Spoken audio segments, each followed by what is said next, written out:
ലഹരിക്കെതിരെ റൂറൽ ജില്ലാ പോലീസിന്റെ ലഹരി വിരുദ്ധ പരിപാടികൾക്ക് തുടക്കമായി. വടകര പുതിയ ബസ് സ്റ്റാൻഡിൽ നിന്ന് ആരംഭിച്ച സൈക്കിൾ റാലി റൂറൽ ജില്ലാ പോലീസ് മേധാവി കെ ബൈജു ഫ്ലാഗ് ഓഫ് ചെയ്തു. എന്റെ ഇഷ്ടങ്ങൾ എന്റെ ഫാമിലിക്ക് അറിയാം. Family wedding centre. അന്താരാഷ്ട്ര ലഹരി വിരുദ്ധ ദിനാചരണത്തിന്റെ ഭാഗമായി വിവിധ പരിപാടികളുമായി കോഴിക്കോട് റൂറൽ ജില്ലാ പോലീസ്. ഇതിന്റെ ഭാഗമായി ലഹരി വിരുദ്ധ സൈക്കിൾ റാലിക്ക് തുടക്കം കുറിച്ചു. വടകരയിൽ നിന്ന് ആരംഭിച്ച റാലി 26-ന് താമരശ്ശേരിയിൽ സമാപിക്കും. റാലിയുടെ ഫ്ളാഗ് ഓഫ് കോഴിക്കോട് റൂറൽ ജില്ലാ പോലീസ് മേധാവി കെ ബൈജു നിർവഹിച്ചു. 21 പേരടങ്ങിയ സൈക്കിൾ റാലി റൂറൽ ജില്ലയിലെ വിവിധ പോലീസ് സ്റ്റേഷൻ പരിധികളിൽ ലഹരി വിരുദ്ധ ബോധവൽക്കരണ പരിപാടികൾ സംഘടിപ്പിക്കും. കോഴിക്കോട് റൂറൽ ജില്ലാ പോലീസ് നേതൃത്വത്തിലാണ് ഒരു സൈക്കിൾ റാലി സംഘടിപ്പിച്ചിട്ടുള്ളത്. ഞങ്ങളുടെ ഉദ്ദേശം ഇതേ ഉള്ളൂ, കുട്ടികളെ രാസലഹരി ഉപയോഗിക്കുന്നത് പേരൻസ് അറിയുന്നേയില്ല. അപ്പോൾ പേരൻസ് അവരുടെ കുട്ടികളെ ശ്രദ്ധിക്കണം. കുട്ടികൾക്ക് ആവശ്യത്തിന് പണം കൊടുക്കുക. അവരെ ചോദിക്കുമ്പോഴൊക്കെ തന്നെ പണം ആവശ്യമില്ലാതെ കൊടുക്കാണ്ടിരിക്കുക. അതാണ് ആദ്യമായിട്ട് പറയാനുള്ളത്. ഇപ്പോൾ MDMA ഒരു ഗ്രാമിന് 2000 രൂപ കൊടുക്കേണ്ടതുണ്ട്. അപ്പോൾ കുട്ടികൾക്ക് ഇത് വാങ്ങാനുള്ള കാശ് എവിടെ നിന്ന് കിട്ടുന്നു? തീർച്ചയായിട്ടും കോഴിക്കോട് മേഖലയിൽ ശ്രദ്ധിക്കുകയാണെങ്കിൽ പ്രവാസി ജനങ്ങളാണ് കൂടുതലുള്ളതെന്ന് മനസ്സിലാക്കുന്നത്. അപ്പോൾ സ്വാഭാവികമായിട്ടും പിതാക്കളൊക്കെ പുറത്ത് ജോലിയെടുക്കുകയായിരിക്കാം. അവരുടെ വീട്ടിലുള്ള അമ്മമാരാണ് കുട്ടികളെ ശ്രദ്ധിക്കേണ്ടത്. അപ്പോൾ ഇപ്പോൾ തന്നെ കുറ്റാടി സംഭവം നോക്കുമ്പോൾ 17 വയസ്സുള്ള കുട്ടികളെയാണ് രാസലഹരി കൊടുത്തിട്ട് അബ്യൂസ് ചെയ്തിട്ടുള്ളത്. അത് ലൈംഗികമായിട്ടുമുണ്ട്, സാമ്പത്തികമായിട്ടുമുണ്ട്, സാമൂഹ്യമായിട്ടും ആ കുട്ടികളെ അബ്യൂസ് ചെയ്തിട്ടുണ്ട്. അപ്പോൾ പേരൻറ്റിംഗ് ആണ് പ്രശ്നം. മാതാപിതാക്കളെ കുട്ടികളെ ശ്രദ്ധിക്കണം. രാസലഹരിക്കെതിരായിട്ടുള്ള ഒരു പോരാട്ടത്തിൽ സമൂഹത്തിൻ്റെ പങ്കാളിത്തം വേണം. ഇതിൻ്റെ അവബോധം ഉണ്ടാക്കാൻ വേണ്ടിയിട്ടാണ് പോലീസ് ഈ പരിപാടി സംഘടിപ്പിച്ചിട്ടുള്ളത്. നമുക്കറിയാം, പുകവലിക്കെതിരായിട്ട് നമ്മൾ മാസ്സായിട്ട് അവയർനെസ് ഉണ്ടായി. കോളേജുകളിലായിക്കോട്ടെ, സ്കൂളുകളിലായിക്കോട്ടെ, അല്ലെങ്കിൽ മറ്റ് യുവജനങ്ങളായിക്കോട്ടെ, ഈ പുകയില ഉപയോഗം ഒത്തിരി അവസാനിപ്പിച്ചിട്ടുണ്ട്.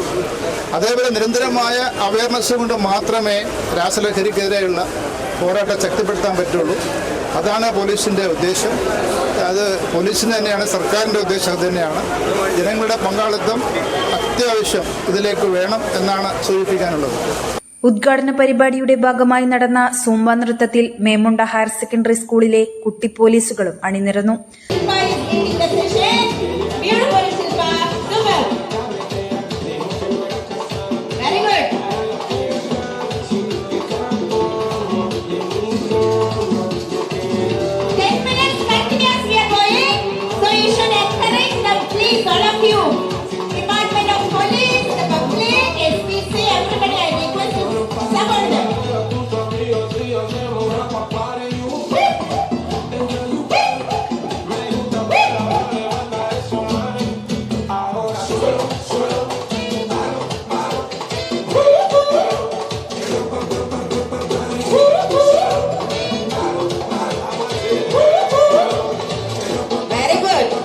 റൂറൽ പോലീസിന്റെ ലഹരിവിരുദ്ധ ക്യാമ്പയിന്റെ ഭാഗമായി ഒപ്പുശേഖരണം, സ്കൂളുകൾ കേന്ദ്രീകരിച്ച് ലഹരിയൊരു സാമൂഹിക വിപത്ത് എന്ന വിഷയത്തിൽ ഉപന്യാസ മത്സരം, SPC നേതൃത്വത്തിൽ സ്കൂളുകളിൽ ലഹരിവിരുദ്ധ ബോധവൽക്കരണ ക്ലാസ്, റൂറൽ ജില്ലയിലെ എല്ലാ പോലീസ് സ്റ്റേഷൻ പരിധിയിലുമുള്ള സ്കൂളുകളിലും അസംബ്ലി സമയത്ത് പോലീസ് ഉദ്യോഗസ്ഥർ പങ്കെടുത്ത് ലഹരിവിരുദ്ധ ബോധവൽക്കരണ ക്ലാസ് തുടങ്ങിയവ സംഘടിപ്പിക്കും.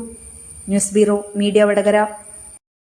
പഠിത്തമെല്ലാം കഴിഞ്ഞിട്ട് കുറെ ആയല്ലോ, ഇതുവരെ ജോലിയൊന്നും ആയില്ലേ? ഇത് കേൾക്കാത്തവർ വളരെ കുറവാണ്. എന്നാൽ ശരിയായത് തിരഞ്ഞെടുത്ത് അങ്ങനെ കേൾക്കേണ്ടി വരില്ല. അതെ, മികച്ചൊരു ഭാവിയിലേക്കുള്ള വാതിൽ തുറക്കാൻ ജോയിൻ ചെയ്യൂ.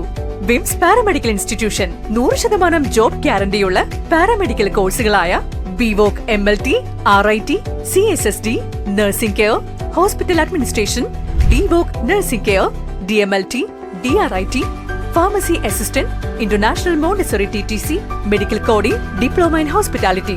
വിദഗ്ധരായ അധ്യാപകരുടെ നേതൃത്വത്തിലുള്ള ക്ലാസുകൾ, ലാബ് ഉൾപ്പെടെയുള്ള അത്യാധുനിക പഠന സൗകര്യങ്ങൾ. ഞങ്ങളുടെ മൾട്ടി സ്പെഷ്യാലിറ്റി ഹോസ്പിറ്റലിൽ ട്രെയിനിംഗ് സൗകര്യം, ക്യാമ്പസ് ഇന്റർവ്യൂയിലൂടെ ജോലി നേടാനുള്ള അവസരവും ഹോസ്റ്റൽ സൗകര്യവും ലഭ്യമാണ്. ഒരു നല്ല ഭാവിയാണ് നിങ്ങളുടെ ലക്ഷ്യമെങ്കിൽ ഉടൻ തന്നെ ജോയിൻ ചെയ്യൂ. Vims paramedical institution, Pachakkarimukku, Meppayil, Vadakara. Mathath plaza building, pipe line road, Kallachi.